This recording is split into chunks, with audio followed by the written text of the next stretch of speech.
আমাদের দেশে শ্বাসকষ্টজনিত অনেক রোগী ভুগে থাকে। শ্বাসকষ্টের মেন কারণ হলো স্মোকিং এবং গ্রামে-গঞ্জে যারা থাকে সাধারণত চুলায় রান্না করে তাদের জন্য হয়।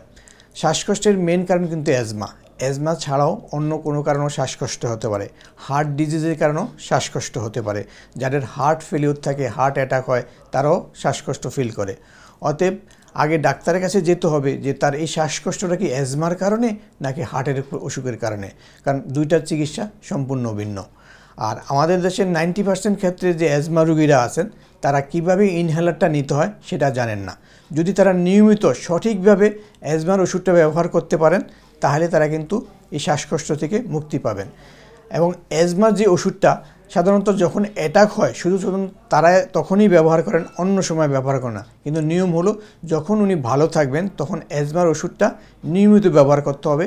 সেটাকে প্রিভেন্ট করার জন্য আনুমানিক মিনিমাম 6 মাস এক নাগারে ব্যবহার করতে হবে।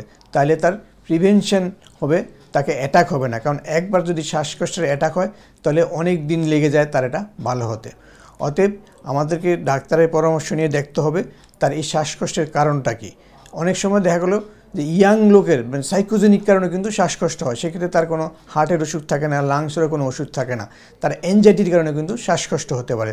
অতএব একজন ডাক্তারের কাছে যে তাকে নির্ণয় করতে হবে যে তার শ্বাসকষ্টের কারণ কী, এবং সেটা নির্দিষ্ট যদি হার্টের কারণে হয় তাহলে হার্টের চিকিৎসা নিতে হবে।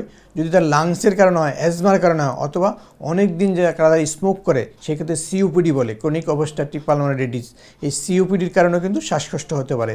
এবং স্মোকিং বন্ধ করতে হবে এবং নিয়মিত ইনহেলার ব্যবহার করতে হবে, এবং ইনহেলারটা সঠিকভাবে ব্যবহার করতে হবে। কারণ ইনহেলার যদি সঠিকভাবে ব্যবহার না করে যদি লাংসের ভিতর না যায় তাহলে তার শ্বাসকষ্ট ভালো হবে না। সবাইকে অনেক ধন্যবাদ।